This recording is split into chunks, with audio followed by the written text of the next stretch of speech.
Nothing can stop me. I'm all the way up. All the way up. I'm all the way up. I'm all the way up. Nothing can stop me. I'm all the way up. Welcome to the first edition of what was formerly the Sports Word with Stephen Somsky and myself, Robert Galm. We're not sure if we're going to still call it the Sports Word. This is the first episode. We're brainstorming for a new name because we're not going to talk about just sports. We're going to talk about pretty much anything we want to on this podcast since we're not confined to the radio waves of SUNY Cortland, and we're here in our apartment in Albany. Talk a little bit about Game of Thrones, talk about whatever's going on. So welcome back, Stephen, and it's good to have you back on the air. Yeah, what do you think about the word? The word? We'll just cut out sports altogether? Yeah, I mean, it's very, you're talking about everything kind of with that. The word is life. So there you go, the first episode of The Word happening right now. We do apologize if there's any sound quality inconvenience. It is a struggle out here. We don't have any microphones, so we're shooting the first episode without any microphones. But we will get better as we go and get some microphones. Like I said, first episode, so we'll see where it goes. Yeah, I don't think we'll sound too bad, though. I think it'll still work out. So how have you been? It's been, we've been living together in the apartment in Albany, but some time between that and the end of school since we last spoke. No, it's been good. I mean, it's all kind of happened so fast. I mean, it feels like school kind of just ended, and now we're already here working for the team, and it's just, and before we know it, it's just going to be back at Cortland again. The team he's talking about is the Albany Dutchmen, a collegiate baseball team in the Perfect Game Collegiate Baseball League. I'm the assistant general manager this year. Stephen is a video broadcasting intern for the team, so that put us in this same apartment here together in Albany. And I can definitely speak for things moving quickly after school. The day after my last final, I came home, and I left for a week in Ireland.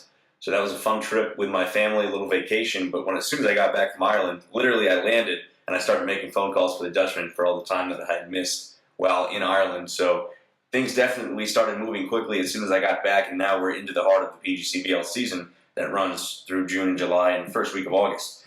So this show, we're going to talk about a bunch of different things. We'll break it down into segments, including the NBA, the Game of Thrones maybe, and we'll just see where it goes from there. You got to talk about Game of Thrones. I mean, especially in today's lifestyle. It's been exceptional.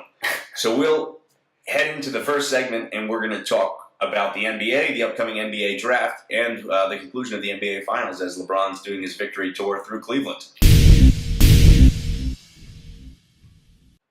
So the first segment we want to get into here on The Word in our first episode of the summer is the NBA. The season just came to a conclusion, and LeBron made good on his promise to bring the championship to Cleveland. Well, I'm a Sixers fan, so technically our season is just starting. Tomorrow is the draft. But yeah, I mean, LeBron, what he did was absolutely magnificent. I mean, talk about games 5 and 6. Those are two of the best performances you ever see out of a guy in the NBA Finals, especially coming down from 3-1. That's never been done before against a team that's had the best record ever. I mean, it's really cementing his legacy now as one of the greats. So the most interesting thing for me about this NBA Finals was going into it, there was always this hate for LeBron. Either you loved LeBron or you hated him. So there was a shift in this Finals. It seemed like the majority of the people went from hating LeBron to a lot of people hating Steph Curry. And I know that you're one of those people, so I'll get to your explanation on this in a little bit. But I even found myself starting to not like Steph, and I was a huge Steph Curry fan. And it just I'm not sure if it was the coverage of it or if just a multitude of people changing their minds about this. But I guess you could speak a little bit as to why you made this shift. I mean, I don't know if I didn't make the shift. I mean, I've been not liking Steph Curry. It's just, I can't even really explain it. It's just kind of, I mean, I think what the big thing for me is the mouthpiece. That's just, I can't stand that. I mean, it's never in his mouth, actually. So I don't understand what his deal is. I mean, this was actually a very pleasing finals for me, just especially Game 6, Game 7, because Game 7, he was awful. I mean, that was the last 5 minutes of that game, when he was shooting or carrying the ball, he did not do anything that helped the Golden State Warriors. I mean, remember the behind-the-pack pass he had to Klay Thompson? And some of those shots he put up there, it was just, and even on defense, he was a liability a lot of times. Even remember in the Thunder series when Durant and Westbrook got asked a question in the press conference, did you think Curry's defense is underrated? And they just kind of laughed. I mean, I just think he's a very overrated player. I mean, yes, he's a great three-point shooter. I just hate I think the part of the reason you hate him so much, well, for me at least, is just because he's trying to be seen as this, the Messiah. He shouldn't be the MVP. Basically, that's kind of why you hate him. Well, Curry was the first ever unanimously chosen MVP of the league this year. He didn't play like it in the finals. He averaged 22.6 points a game, 3.7 assists, 0.9 steals per game in the finals, which is uncharacteristic of someone that you would say, well, that was the unanimous choice for MVP of the league. LeBron led all players in the categories of points, rebounds, steals, assists, and blocks. And that was the first time that's ever happened. Yeah, I mean, even in Game 6 when Curry had 30 points and he fouled out of that game, that was probably the quietest 30 points you've ever seen. I mean, when he fouled out, too, the game was already way over, and he was complaining. I don't understand what they're talking about. That was a flop on LeBron. What is he supposed to do? He caught the ball and landed in Curry. I don't know how you flop.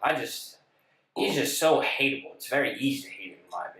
LeBron averaged 41.7 minutes per game, 29.7 points, 11.3 total rebounds, 8.9 assists, 2.6 steals, and 2.3 blocks in the NBA Finals. That's impressive. Almost a triple-double.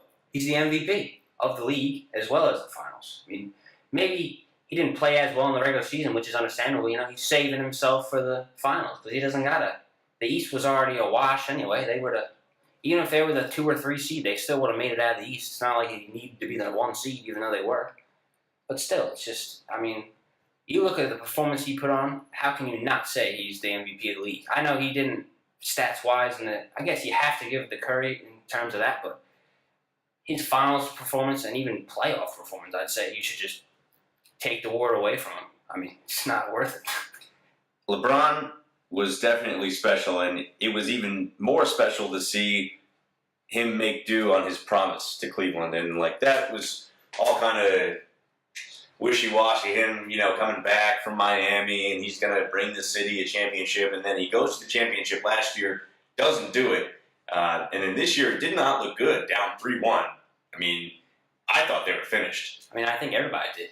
It's like, but that's also the thing too. With Draymond getting suspended, that was the turning point in the series. Yeah, I don't know if I was really interested to see if Draymond would have played in Game 5, what would have happened. I like to believe they still would have won just because of how easily they kind of beat him. I don't think Draymond would have played as good as he did in Game 7 in all of those games anyway. So, but still, you never know. That's the thing.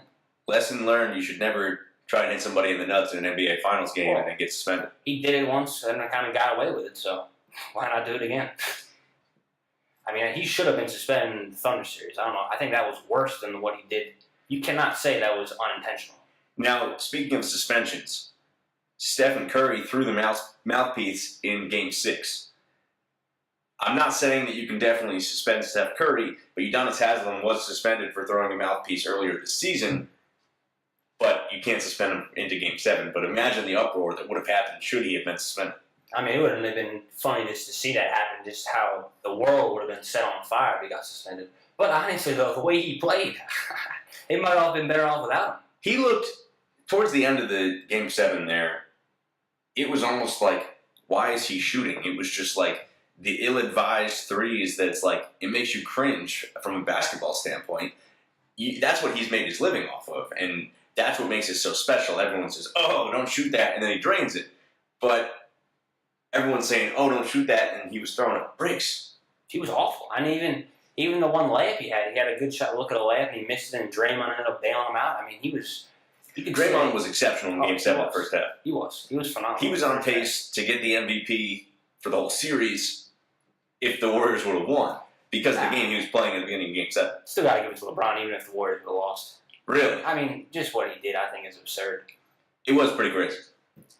There's no lie. So does that make the Cavs the favorite to repeat next year? And is LeBron going to come back? Well, he did say today at the parade he was coming back, and I believe him. I think he's coming back. So now the interesting thing too is that he's 31 years old right now. Jordan, when he was 31, they both had 3 titles. Even though LeBron's he's had 5 finals appearances, whereas Jordan only had 3 at this point. But still, you think 31, he could easily win 2 more titles, especially with how good Kyrie Irving looked. And it's scary that this, either this is his prime or he has a few more years in his prime. He's been in 6 straight NBA Finals. Yeah, no, he really has. I mean, it's scary that somebody can do that.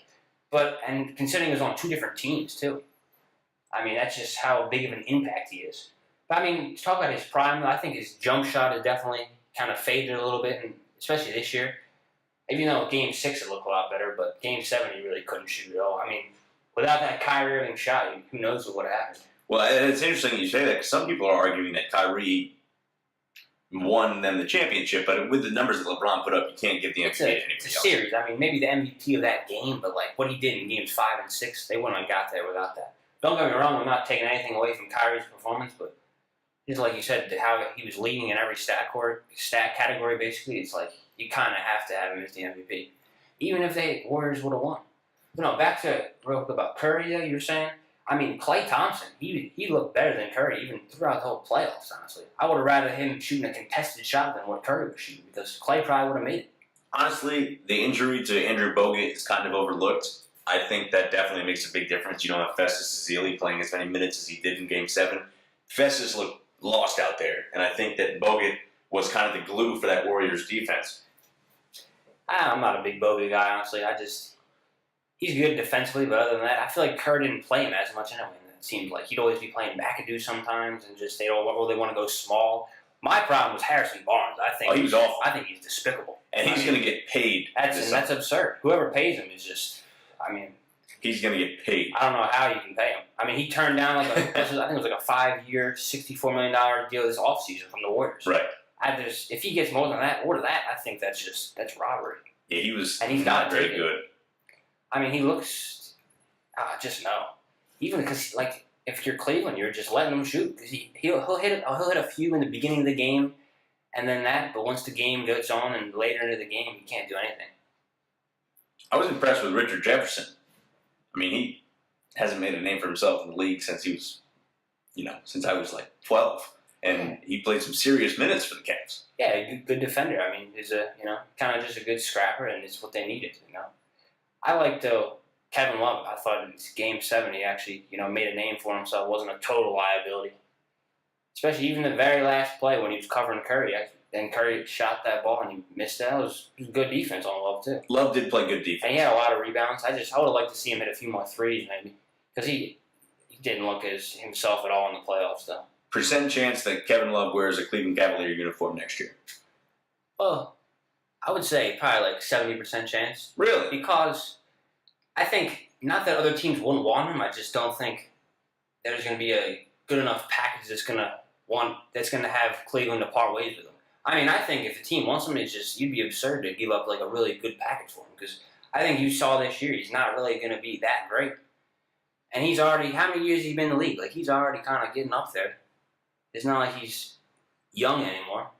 But I mean, I do like Kevin Love, but I could see Boston maybe being interested in them, but I just don't really think that he's worth it. The type of player they're looking for. Been in the league for 8 years. Yeah, so I mean, it's possible, but he probably won't be. I mean, and I actually would say a lot of people are not very big fans of that trade that brought him to Cleveland, the Wiggins trade, but I'm not a huge fan of Wiggins either, so I mean, I think they kind of got the better end of that deal anyway. Last year, he was paid $15 million with the Cavs. Oh, I mean, yeah, I don't think he's worth that much, but what are you going to do? Sometimes you get locked into those contracts. I mean, if Boston's going to trade for him, that's one of the teams I heard rumored for him, but, like, what are you going to give up that you honestly think is worth it for him? Right. And I don't... Then the Cavs are not going to part ways with their draft pick, which is what the Cavs are going to want. You mean the Celtics? That's what I meant. I mean, you could give him the third pick, but honestly, I don't even think he's really worth that high.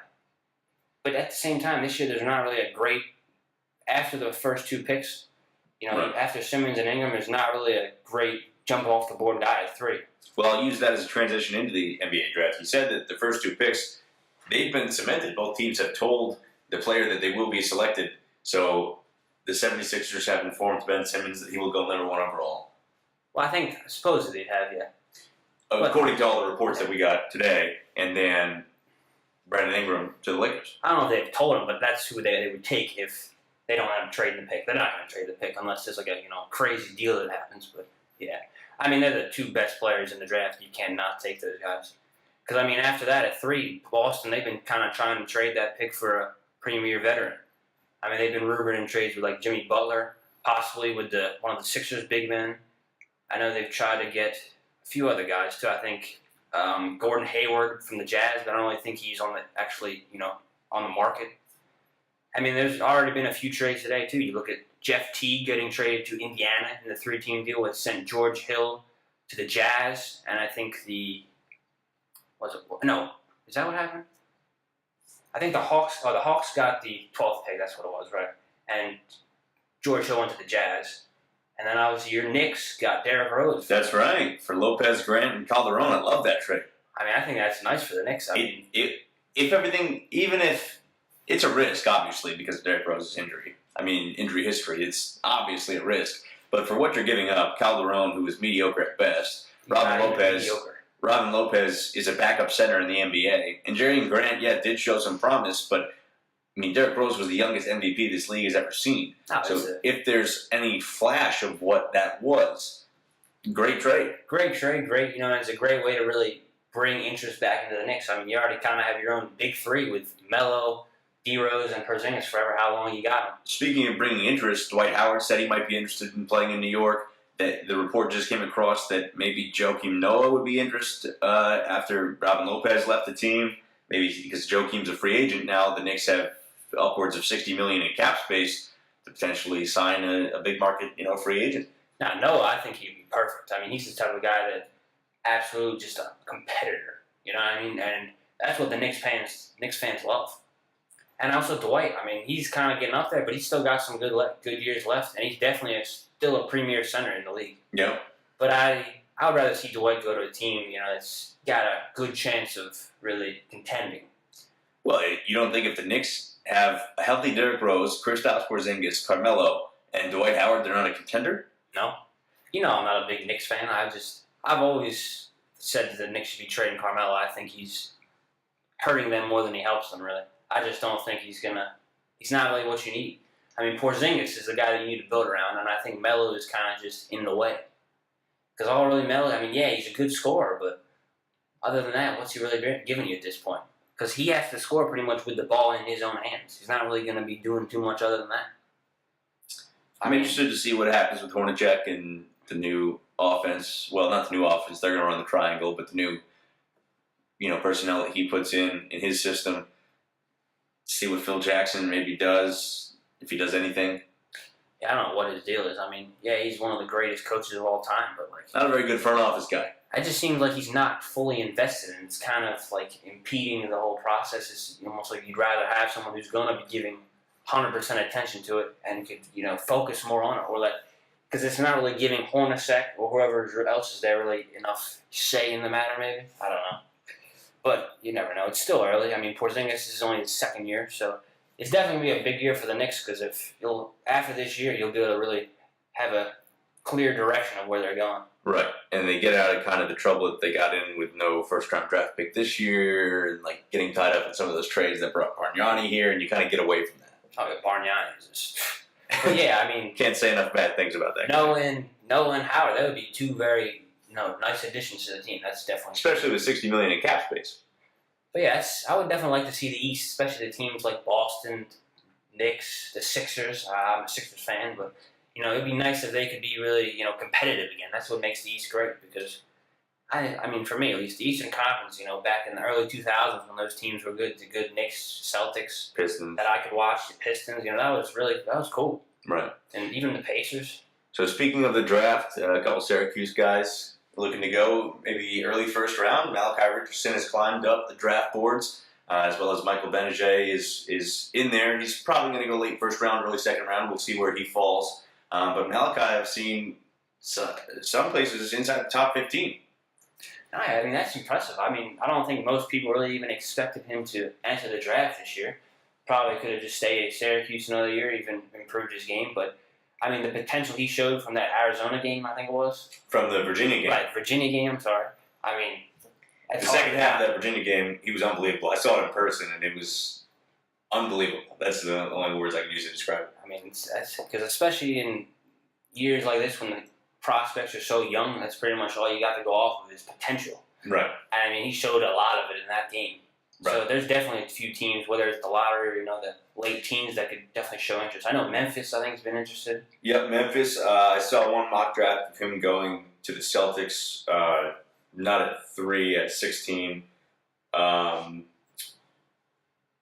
Denver Nuggets, I saw. But, it all depends on draft day. There's going to be some trades. There's going to be some stuff that happens. But it's always interesting that you always get the people that say, oh, you shouldn't leave Syracuse. And I saw a Bleacher Report article today about it that Malachi came out and talked about, all the people that had said that. But it's like, how could you blame the guy? After the first year, you show that potential, and then he goes and he doesn't hire an agent at first when he declares for the NBA draft. Because there's a new rule that says you can go and work out, test the waters, and come back if you don't hire an agent. Which is great. I think everyone should do that. Take advantage of the NCAA actually making sense for once. And so, at Kentucky, their whole entire roster declared, even the walk-ons declared for the draft. So, I mean, that's smart. Go, test the water, get the experience, do the interviews. But then Malachi did hire an agent after testing the waters, realized that he could go in the first round. And I don't blame him at all. Why not? Why go back, risk another injury? I mean, yeah, you could improve your game at Syracuse and wait to get to the next level. Yeah, maybe you have to develop in the D League a little bit. You're still going to get paid. You're still going to go fulfill your dream of playing in the NBA. Isn't that what it's all about? No. So I don't understand how people can jump on him and blame him for leaving. No, I agree with you too. I mean, as nice as it would have been to see him at Syracuse another year, he's got to think about himself, and the money is hard to pass up, especially if at this point. And I mean, if people are interested and you know that there's a possibility of you being taken, especially in the top 20, that's hard to say no to. And yeah, like you said, risking an injury, a lot can happen in a year, And next year's draft class is also supposed to be a lot better as well too. So there's a lot of variables in play. I mean, yeah, you want to. I guess I can see why people are saying you shouldn't go to Syracuse. I mean, go back to Syracuse for a year, but it's hard to argue against it either way. I think what's interesting is if Syracuse doesn't have this run to the Final Four, say they get bumped out by Gonzaga in the Sweet 16. I don't even think we're having this conversation. You know what I mean? I don't think that he gets the exposure not that people didn't know who he was, but on a national stage when you have that kind of dazzle and that kind of performance against Virginia in the Elite Eight and you lead your team to the Final Four, being down 14 at the half, that kind of stuff goes a long way for teams. And I think that without that, potentially we're not having this conversation and he's back at Syracuse. No, yeah, because as big of a stage that was, and as a team that you're down that much at half and able to come back, show that kind of poise like that. I mean, that's what teams are looking for. And even if it's just one game, you can build on that. Because a lot of these guys are young; they're still very raw, and that is what people are looking for. I'm interested to see what kind of trades happen. There's always a couple surprises that you don't really expect NBA draft time, but we're definitely looking forward to it. Well, I think the Sixers, I'm sure at this point they basically have said, well, not said, but pretty much all the reports are saying that they're going to have to trade either Noel or Okafor. Because Colangelo, their new GM, after they got rid of Hinkie, has pretty much said that they're really not going to go into the season, especially if you're going to select Simmons with the first pick, he's 6'10", you know what I mean? So you're already getting plenty of big guys. You have a logjam. You got Dario Saric who's coming over. He's pretty much the same size as them. I mean, you can't have too many guys. Right. I mean, personally, I would rather them just keep all those guys. There's no problem with having them play another year together. I mean, I think it would just improve all their stocks because Okafor, if he's playing with Joel Embiid, Ben Simmons, all these other guys, he will look 10 times better than he did last year. Right. He was literally the only player of any merit on that roster. I mean, they had a despicable team surrounding him. They did not have a point guard that could get him the ball at all, so it's very hard to even get him the ball in the paint for him to be able to do anything. I know people criticize his defense, but I'm sure that was just a hard year for him playing anyway, just how bad they were. Right. So, I mean, I just think him playing another year with Embiid and other guys around would make him look so much better. An NBA roster. Yeah, exactly. An NBA roster, because they did not have him last year. Right. Because he definitely did show some promise, too, last year. I mean, he has some good post moves down low. I mean, it's very impressive. Yeah. Do you think who will make a bigger impact this year, Brandon Ingram or Ben Simmons? See, that's a good question. I mean, I think they both have a chance to make a good impact, but I think the fact that Ingram can score by himself with his own jump shot. I mean, I think at him being on the Lakers, he'll probably go in there right now, and he's basically one of their go-to guys already. Where Simmons, he still has more of a learning curve, I feel like. I don't know, because he's more of a playmaker than he is a scorer, but I think they both will. I mean, it's hard for me to talk bad about Simmons right now because, I'm a Sixers fan, so I want to see him do as good as he can. Right. I mean, I think they're both going to be tremendous talents, and they have a possibility to be very good. Anything like Karl Anthony Towns was last year with the number 1 overall pick? You mean, like, Will they be? Yeah. Oh, I definitely think they could be. I don't know if they will, but probably not on Towns' level, though, because he just basically came in, he was already dropping, midway through the season, he was dropping like 30 and 15 a lot of nights. I mean, that's hard for any of those guys to do. Right. But they have a chance. I mean, Simmons, especially if Joel Embiid is what he's supposed to be, and what everybody's hyping him up to be, they have a chance to really, especially Simmons and Embiid together, to really look in something impressive. All right, so we'll wrap up this segment of talking NBA, and we will get into the next one.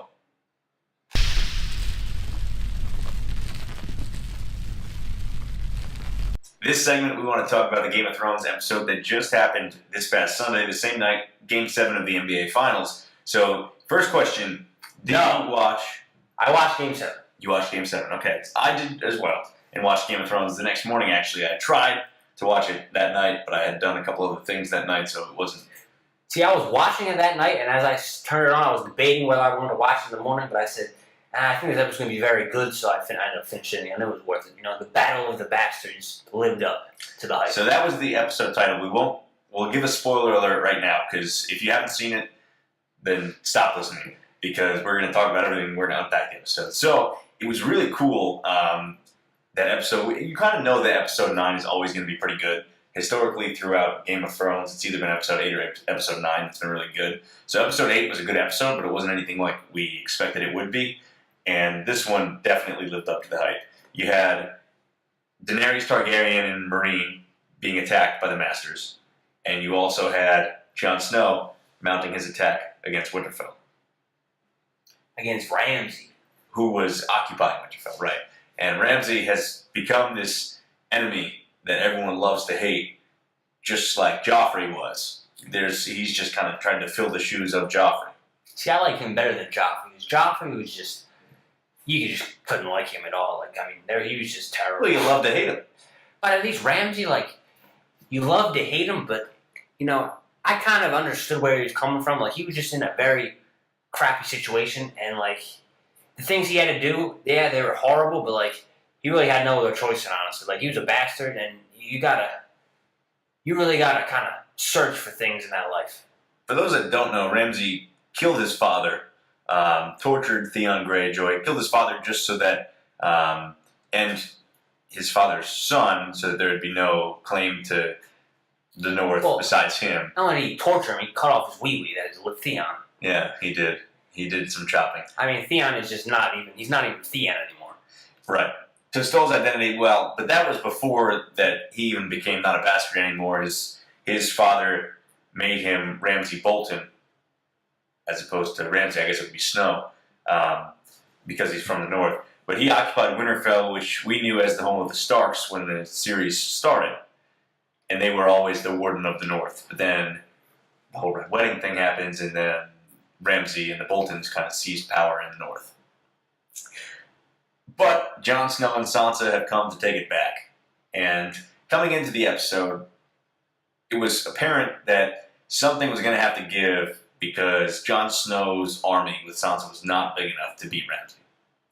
Yeah, it was him, Davos, and Thormund, and obviously they had 1-1, the huge giant, but he really wasn't going to make that big of a difference. But and then you have, 40-something people from the Mormonts and a couple other houses that kept their allegiance to the Starks. But something was going to happen, and it's interesting because we've talked about this before, but Jon Snow is such an important character, and now that's even more apparent that he's been brought back to life. It was obvious before this, but now the fact that the Red God or Melisandre or whatever Lord of Light brought him back, it's apparent that he's here for a reason. So to me, it was obvious that he somehow was going to win the battle, but I didn't know how he was going to do it. oh yeah, you knew he was going to win. It if he would have died, like I think that would have set the world on fire. Like, But the Game of Thrones production crew does such a good job of toying with your emotions and making you think that, no, wait, maybe he might lose. Maybe he might die. For instance, I'll give you this example. When he is just staring at Ramsay and he sees his younger brother. Rickon. And Sansa warned him and said, there's going to be a trap. Don't fall for the trap. Rickon will not live through this battle. You need to forget that. Jon Snow sees Rickon, and Ramsay tells Rickon that all he has to do is run to his brother. So he starts running, and Snow starts charging. Now, to me, I knew that Rickon was going to die. Deep down, I knew it. But there was this glimmer of like, oh my God, he only has to do this, right? And so Ramsay misses the first arrow as he's shooting at Rickon as he's running towards Joe. It's like, wait, maybe he might make it. And he gets further and further away from Ramsay and closer to Jon Snow. It's like, oh, here he comes. And now, all of a sudden, he misses his third arrow. And Snow's getting closer. And you just see Rickon take an arrow right through. I mean, for me, it was when you saw the few of that shots, he wasn't even looking. He kind of just shot the arrow, like, ghostly. Like, you knew he was just messing around totally, that he would have, eventually, when he needed to, he would strike him. But for something that was so apparently obvious that was going to happen, they did a good job making it not so obvious in the moment and giving you that glimmer of hope and say, oh, wait a minute, maybe he can do this. But obviously, no, yeah. But I mean, and if you think about it, even in reality, like if you're Jon Snow and you're in that moment, there's no way you're going to be able to just sit there and watch it. Right. Because think about it, if he hadn't come and he had to run all the way to the other side where the Snow's army was, it would have taken him like 10 arrows. He could have gone through to finally kill him. I mean, there's no way he could have just sat there and watched his brother die like that. At least he made an effort. I mean, even though, like you said, the whole thing Sansa's bit, but like, you can't just do that especially when it's your family. Like it's a lot harder than just realizing some of them. So now, of the Stark children, Robb and Rickon are dead. Bran is up north somewhere, the new three-eyed raven. Sansa is with Jon Snow. But is Jon Snow actually Ned's bastard? No, he's not. He is a Targaryen. That's the thing. So that's the whole thing about this episode. It's like the Battle of the Bastards, but like deep down, I'm like, well, but Jon Snow's not a bastard. He keeps getting called a bastard, but we all know he's not. So what we're alluding to is the fact that Jon is Lyanna Stark and Rhaegar Targaryen's son. There are rumors about this, and that Rhaegar stole Lyanna from Robert Baratheon, who was the king, when they were having the siege. But the truth, well, what's becoming apparent to us, is that Lyanna and Rhaegar were actually in love and did have a child. Now, Ned, in an honor code to his sister, never told anyone and took Jon in as a bastard, but really, it's not his bastard son. It is Lyanna, it's his nephew, right? So, that's testament to Ned's honor, who never broke that, vow to his sister, which is interesting. But that sets up a whole other argument, because, so now, Daenerys has 3 dragons. She needs some dragon riders, right, if she's going to take back Westeros. Is Jon Snow that dragon rider? And if so, who's around and who's alive that knows this to tell him? Well, I mean, I think it's basically just has to be Bran. Because, going back in his dreams, as we saw earlier in this episode, and it was also in the book as well, with that little dream he had where he was at the castle, and he's fighting some of the Kingsguard of the Mad King, and Ned was going into the castle, and he kind of heard like a voice, and he turned around. See, up in that castle was Lyanna and Jon, and that's who the Kingsguard were protecting. Yes. But it's crazy, because I just feel like, I wouldn't have expected them to kill the Kingsguard, you know what I mean? Yeah, that's an interesting point. I didn't really think about Bran. Stark too. I didn't really think about Bran being able to go back in time. So no, that is what's going to have to happen. That he's going to have to go back and see that Jon, and they'll eventually have to meet up again. Because in the books, I think, wasn't it just a dream he had? It wasn't like Bronn going back in time. And Morgan, yeah, I'm not sure. Yeah, I haven't read that far in the book. I just remember we knew this theory because when we had the class, that's when we found out about the theory. Steve and I took a class in Cortland called Throne, Story, and Character, and that was one of the best 3-credit classes I've taken. I mean, it was awesome to just go to class and just unpack Game of Thrones, either episodes or parts of the books. We read the first 3 books throughout the class, and it was a 1-semester thing. Like, it's not offered anymore. You can't take it, but it was just a freak thing. I actually had a senior friend who was registered for it and decided not to take it, so I was able to slide in their spot. And I remember you just added it at drop week at random. Yeah, it must have been just good timing. There was one spot open, and I just saw it. And I was like, why not? Now, I don't. Did we talk about it before we went to class, or did I just bump into you in class? I don't remember. I think we might have talked. Nah, because I think you told me to take it. I remember I saw like an email about it in the summer, but like it was always mad filled up. And I think you might have said something about it, and I just happened to look once, and there was one empty spot. So like, I didn't really think about that, but like the odds of getting into that, because the whole class, seniors. Yeah, it was all seniors. Everyone was a senior except for us 2 who were sophomores. It was pretty wild. Yeah, it worked out pretty good though, because that was fun, and we definitely learned a whole lot about Game of Thrones that you really wouldn't think about unless you sat there in a class and unpacked it with everybody. Yeah, we had to write papers, we had tests on the board, like it was absurd. I mean, in a good way. Right. But all right, so let's also keep going with the battle then. Back to Ramsay versus Jon Snow. Jon sees Rickon die, obviously, and then decides he's just going to charge at Ramsay himself and hope that the army falls behind him. Bold move, Cotton. We're going to have to see if it paid off for him. And there was a lot of anxiety for me watching, just thinking like timing-wise, because he was halfway pretty much between both of them. So by the time he started charging, the army behind him definitely had to make up some ground to get there before. And there was also arrows coming from Ramsay's side. I don't know how they didn't touch Jon. I guess that's the divine source keeping him alive. But that's what I thought. I thought that was because there was at least 2 sets of arrow streams that he got untouched by. And it just like seemed he was just, they were all around him. He just, to me that seemed like a sign of saying, this guy's keeping you alive. Clearly you got a higher purpose here that you need to be alive for. So Jon charged. That shows that he's a true leader with some grit. And Ramsay sat back on his horse. A weakling. All talk, no action. But, that's how it goes. So Ramsay, ordered his men to fire the arrows. Davos stayed back and was with the archers and said, we're not going to do any good back here. So they eventually charge, and it leads to this big clash on horses and horseback, and Jon Snow somehow makes it through all that. Eventually, they all pile up and get surrounded by the Bolton men. They're outnumbered. The Bolton have like shields from Sparta and are like it was like using ancient war techniques to have the long spears. You ever seen the Hercules with the Rock movie? It's kind of what they're doing there. They form a shield wall around people and kind of just.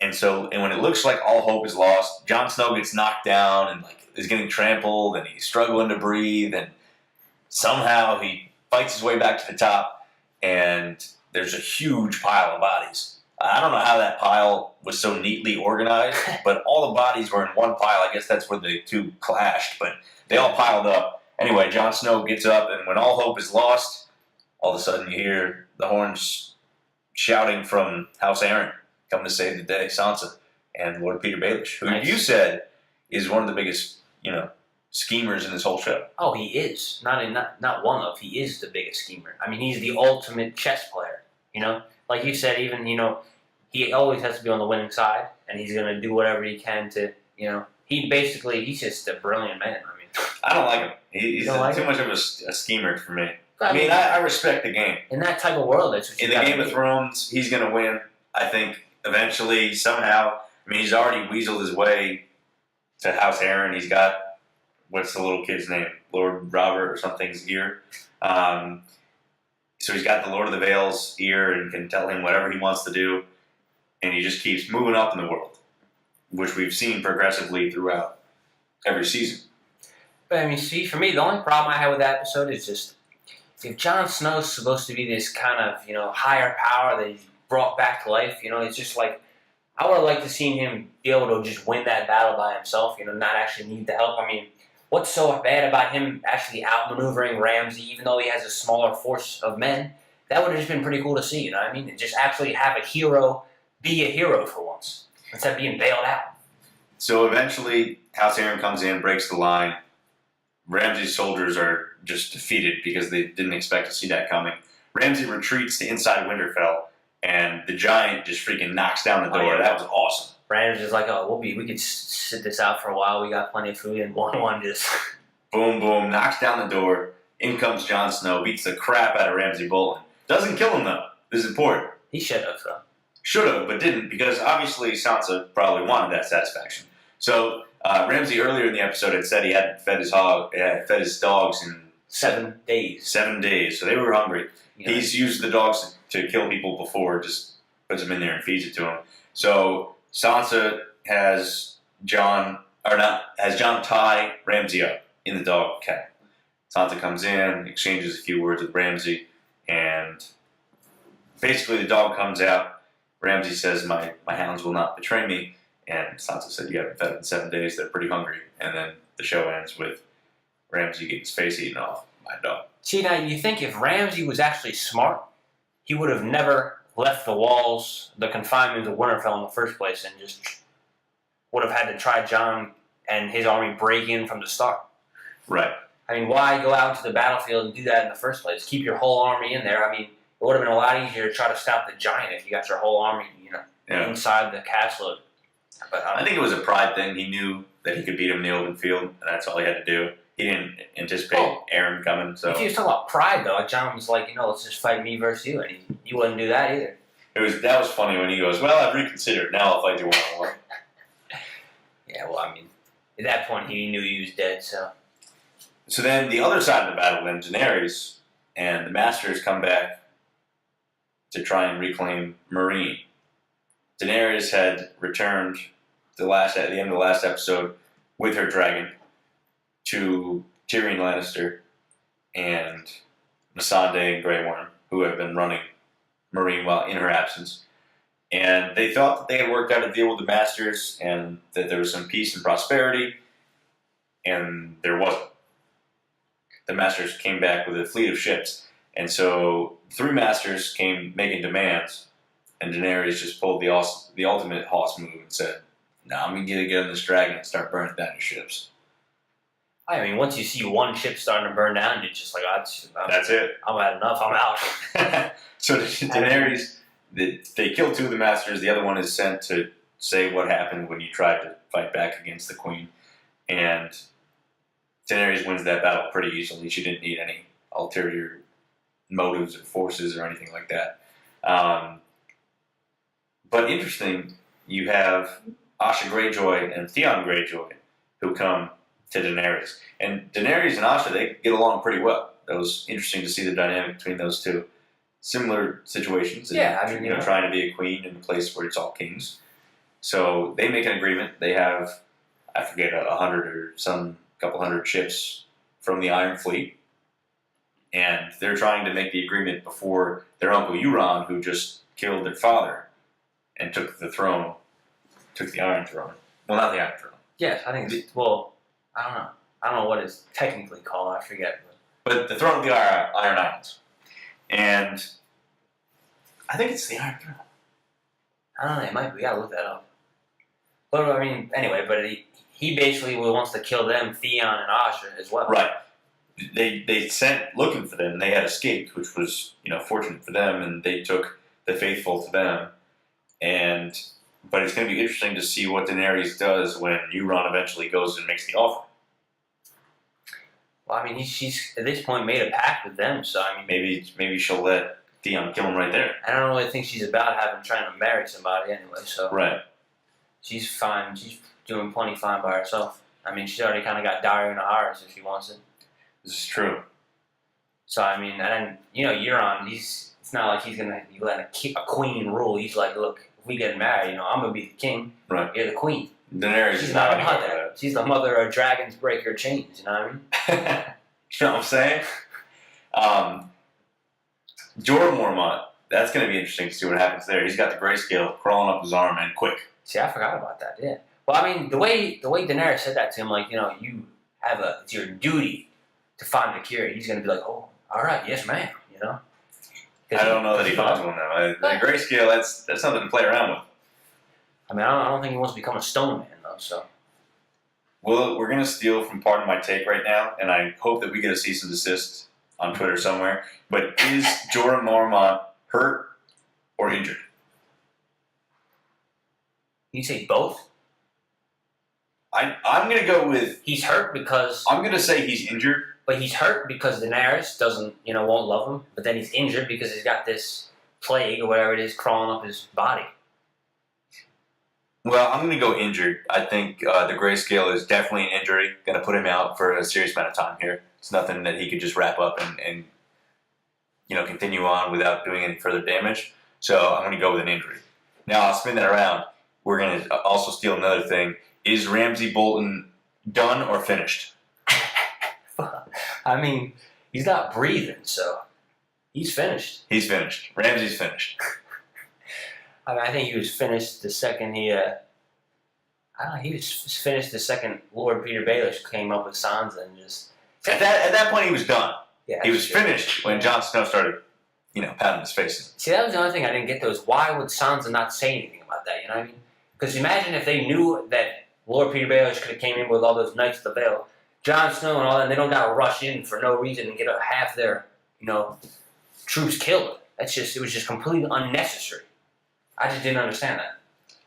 Yeah, I mean, Sansa obviously had some kind of motive for doing it. I don't know what it was, but she obviously had some kind of reason. Now, do you have any predictions, expectations about the next episode? Or are we going to quietly go into another year of waiting for a new season? Well, I mean, it's supposed to be the longest Game of Thrones episode to date. It's like 100 or not 100, but it's longer than any of those other episodes, season finales prior. But I mean, I'm sure it won't be as good as this last one, just in terms of like deaths and stuff like that, because I can't really see too much happening. I don't know. I mean, I feel like there's not going to be really a war. It's basically just about the trials and stuff with Renly Baratheon in particular. No, Renly's dead. Oh, I mean... Loras Tyrell. Loras, you're right. Right. Oh, that's true. I think that they're going to tease something big. Like Captain Stark coming back from the dead. Something like that. Yeah. Something of that measure, I think that they tease. They maybe give a minute or 2 minutes of screen time. Not much at all. But I think they tease it. But you're right, the trial, that will be interesting because there's no trial by combat. See, I wish there was just a battle. I mean, if Jaime Lannister is really, he's not even there, actually. I forgot about that. So I guess he's coming back from dealing with the Blackfish. Right. So he's not even there. So, I mean, yeah, that's pretty crazy. I mean, you think about it, if it's the High Septon, you got to actually give him credit how much of a... He's a schemer, too. And he's doing it with absolutely no weapons, just completely just words. You know what I mean? Yeah. He's got those, morons or whatever they are helping him. I don't know what they are.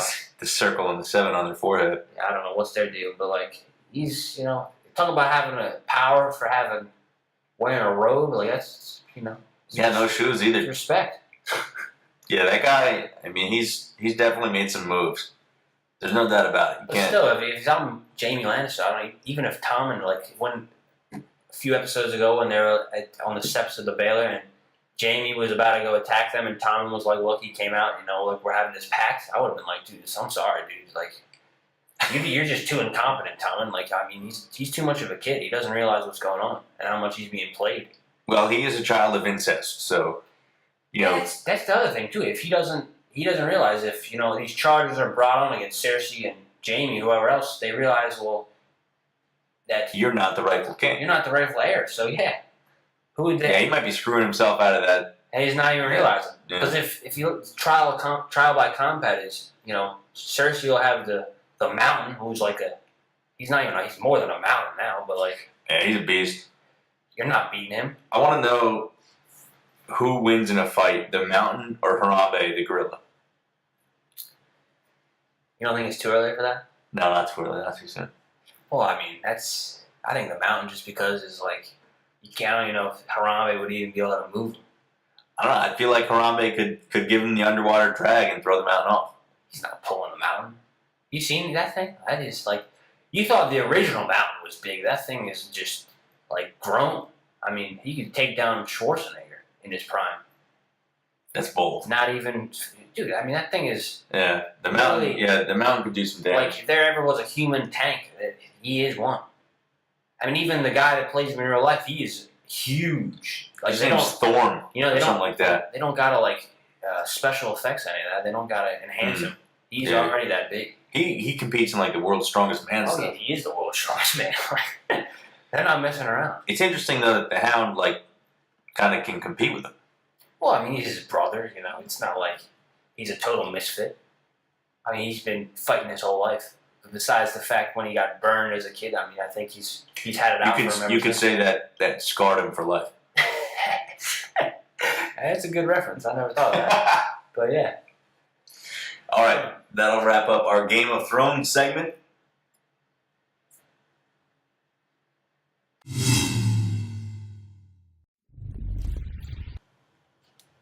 All right, closing segment here on the board for the first episode. We're going to play a little game of Would You Rather. Steven, would you rather save the life of a starving African child that you will never meet or have an actual working lightsaber?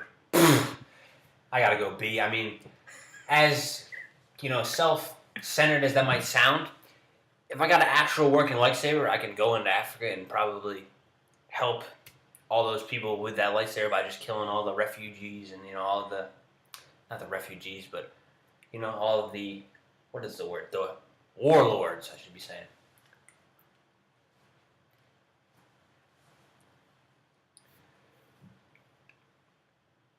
Would you rather have no one show up to your wedding or your funeral? I'm going to go my funeral because at that point, I'm done and finished. Yeah, So- that's kind of easy. Cause like, I mean, I'm just going to have to go funeral on that one. I think it's almost a no-brainer. You almost start to overthink that question, No. but you got to go funeral. you will, because you're not going to know. Would you rather legally change your last name to Hitler or never eat chocolate again? I think you got to go with B. I mean, I'm not a big fan of Hitler, but also I'm not a big fan of chocolate, so I'd rather just not eat chocolate. Would you rather find true love or $10 million? $10 million every single day of the week and twice on Sunday. Of course, man. You get $10 million, you can find true love.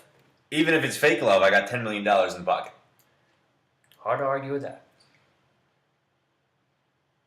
All right, I think those are all the would you rather questions that we're going to ask on this segment. We're gonna break in some would you rather questions for the guests that we have on this show. We don't want to give away any guests yet, but we got some big ones coming in the later episodes. We're not really sure what kind of schedule we're going to be rocking with this podcast either, but we're going to figure something out and have some kind of routine in here where we figure out maybe it's once a week, twice a week, whatever we can get going. But we'll wrap it up here. We'll play a little game of Desert Island. You're going to be stuck on a desert island for the rest of your life, but you can bring 3 series, complete series, either partial or complete, of TV shows with you that you're going to have to watch for the rest of your life. Obviously, you have some way to watch them on this desert island, but you get to pick 3 series. Now, you're a big TV series guy, so I feel like you're going to go real deep with this one. That's a tough one. It's almost like I'd ask for more than 3, but 3 is the thing, so. Well, I think since, you know, the length of this series, I probably have to say 1 is Seinfeld, just because those episodes are just timeless. I mean, Also you can hilarious. extremely. I mean, you can just all watch it over again. You know, I know I'm very similar to Kramer, some might say. Yeah, we're going to have to put a side-by-side comparison with you and Kramer right now. Just look up on the screen. But I mean, you can just watch them over and over again, and it doesn't get old. So you got Seinfeld. I'm going to go Seinfeld. You know, I'm going to go into it's not a finished show, but I'm going to say Peaky Blinders, because it's just how, it's overtaken me. I love their accents. I mean, the Shelby brothers are absolute fiends. Like, you just cannot take any of their shit. They completely run Birmingham. That's absolutely. And since I recommended this show to you, I think randomly throughout the days, I've just heard you talking in their accent, so that definitely gets interesting. It's hard not to.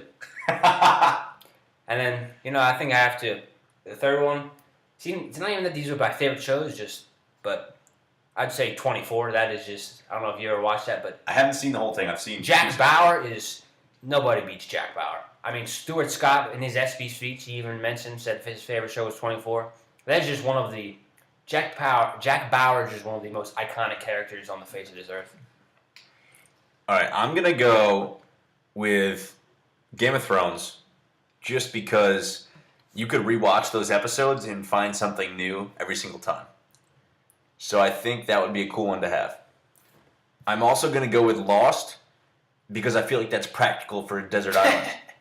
I could learn things from Jack Shepherd. You know, the other people on this island with you?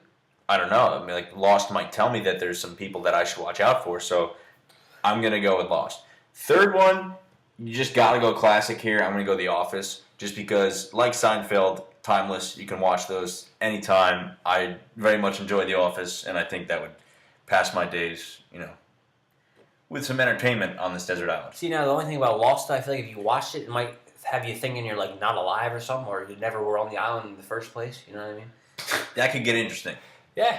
Maybe swap Lost for Naked and Afraid, because I might learn the same things for survival, and then you get to watch Naked and But Afraid. you can't watch that multiple times. It's a reality show. I mean, how many times can you watch these idiots, prancing around naked on an island? Like, it's just kind of Not a absurd. big Naked and Afraid guy? Honestly, not really. I've never really watched it, but, like, it's just, they bleeping out the nudity, so it's just, like, kind of useless, in my opinion. It's Now, on the Discovery Channel, isn't it? Yeah, it is. I'm disappointed that Jersey Shore did not make your top 3. It must have been number 4. I've never watched Jersey Shore. Really? Well, I mean, because Jersey Shore is just like it's a bad. Everybody thinks that's what New Jersey's like, and it's just not. There's certain people that are like that, but like it's not really what Jersey's about. It's just kind of like a bad representation. Everybody thinks, oh, you're from Jersey, and it's not even. It's not a good accent, but like they're just all these dweebs. I think, and it's not like that at all. All right, that's gonna do it for this episode of The Word. We thank you if you've made it this far. Thanks for sticking with us, and That's we will pretty good. see you for the next episode.